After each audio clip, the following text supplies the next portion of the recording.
Hello everybody and welcome to my channel. Today I wanted to talk to you about Shinhan professional watercolor paints, which in my opinion are quite underrated range of student watercolors. So if you're curious about how they perform and if this could be paints for you, then stay tuned and keep watching.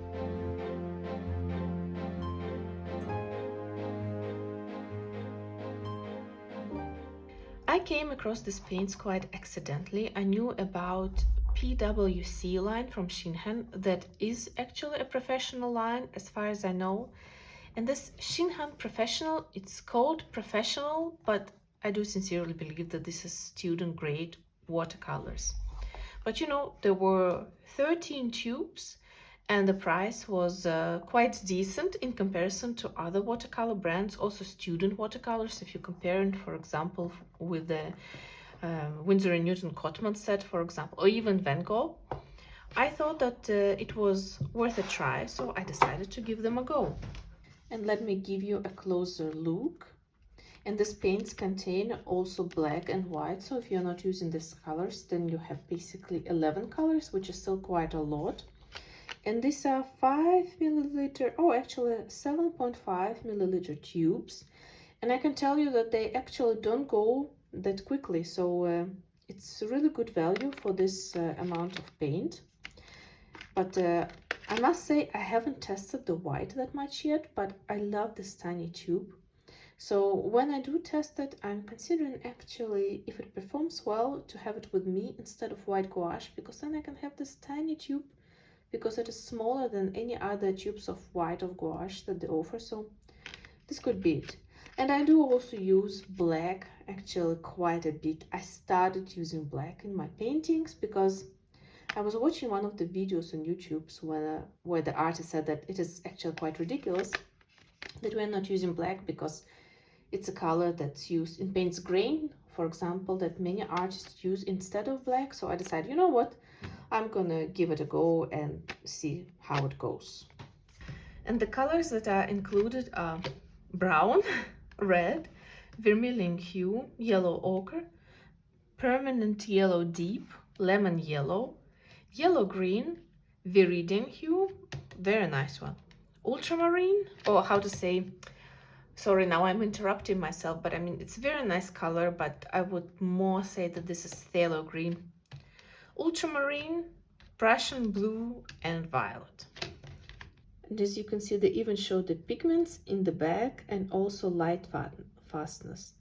I believe that the biggest number would be 3 here, 3 stars, so this one is 2, but I'll be honest, I didn't do any light fast testing and I didn't check how they made theirs, because I do see them as purely student grade watercolors, something that you would like to play with in your sketchbook maybe, or when you would like to experiment with colors before you actually create a bigger piece. But I think what is here is more than enough. I think it's a nice touch if you really want to go into the pigment details and if you would really like to know for how long these colors are going to last, or at least approximately that, whether they're going to fade right away or not, because many watercolors of the student grade do.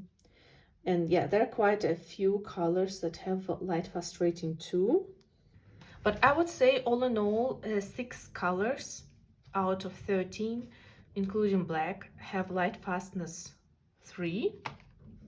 And yeah, I don't know how useful this information is, but you can get some information from the box and from the tube. And I do think it is a nice touch. Maybe they really try to make it a professional line, I'm not sure, but yeah, here I can see, for example, in lemon yellow there's white pigment, so it's actually nice. If you're really careful about which pigments you're using in your paints, then you can take a closer look at these ones. And now let me maybe quickly swatch these colors for you. I have them here. I don't know if I've shown this palette before, probably did in some of the paintings.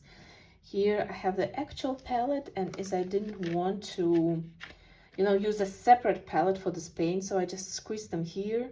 So they might be a bit dirty, but I still think it will give you a pretty good impression of how these colors are. So let me make a quick swatch. I'll be swatching it in this Canson Excel mixed media that turned into my swatch sketchbook and play around sketchbook. So I can do it right here.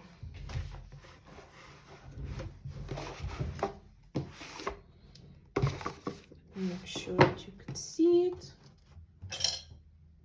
So I have a slightly different order here, but I don't think it matters. And as you can see, it's super easy to wet the paint. That's definitely one of the advantages of these paints. This one is red.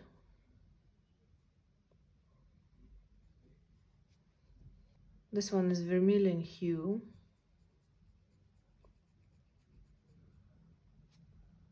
This one is permanent yellow deep.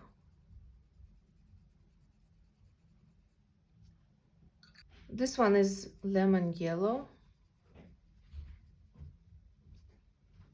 This one is yellow green.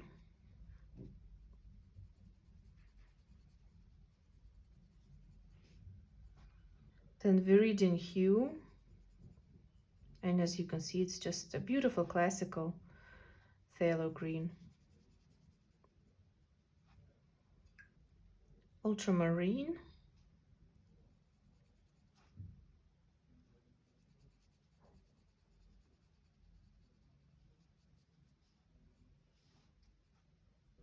This one is Prussian blue. For some reason it became a bit liquidy. It wasn't like that in the beginning, but I'm not sure what happened.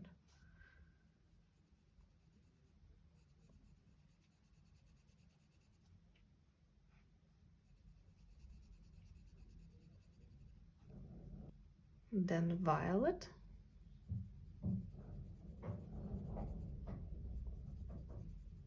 Very beautiful color. Okay, let me clean this one. It's called brown, but I would say this is a classical burnt sienna. This is what it looks like, at least to me.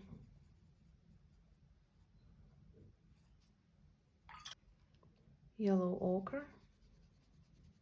Very beautiful shade of yellow ochre. And let's see, I have some leftovers of black here.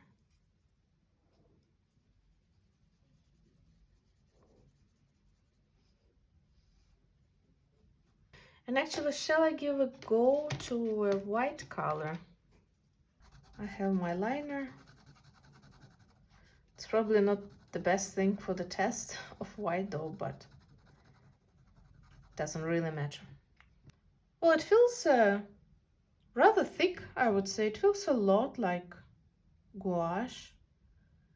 It also seems to be quite opaque.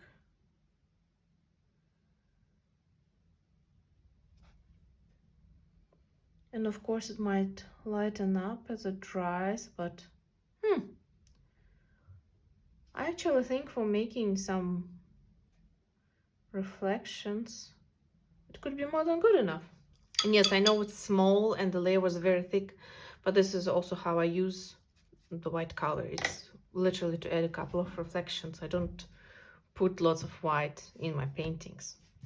But so now the paints are drying, and I hope you can see that they're actually pretty bright, rather transparent. I wouldn't say that they're exceptionally intense, and if you need the depth of color, you will definitely need to build more on top of them.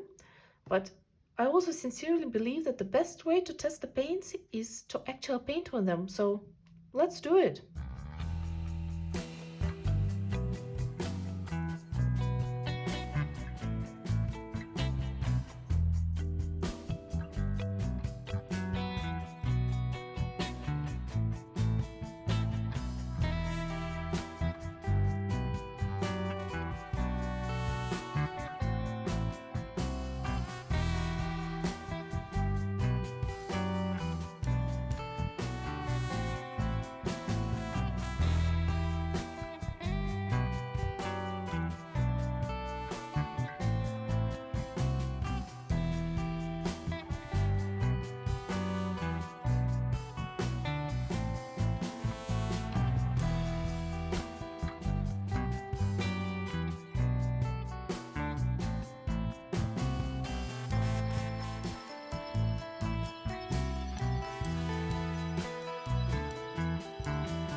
And here is the result. So I was using cheap paints on student grade paper because I thought that would be fair to really show you how these paints perform on a paper that's not necessarily the best quality, because if you probably go for very high quality paper, then you would also consider to upgrading your paints.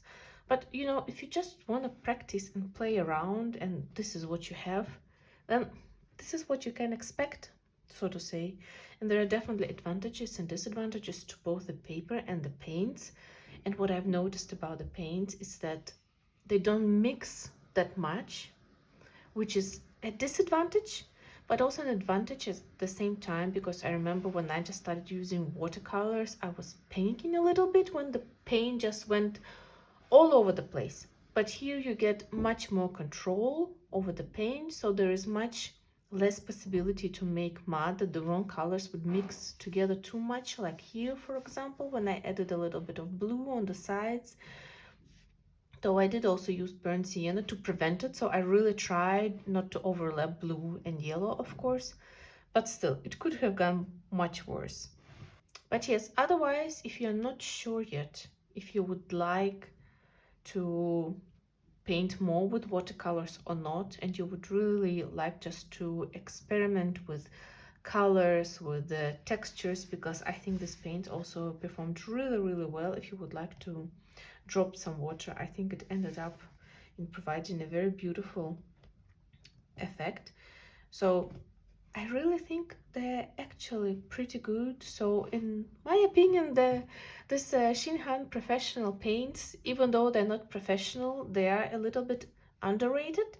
So, and if you disagree with me, then make sure you let me know in the comments down below and tell me which student grade paints do you prefer over Shinhan professional paints. So, and bye for now and see you in my next video. Bye!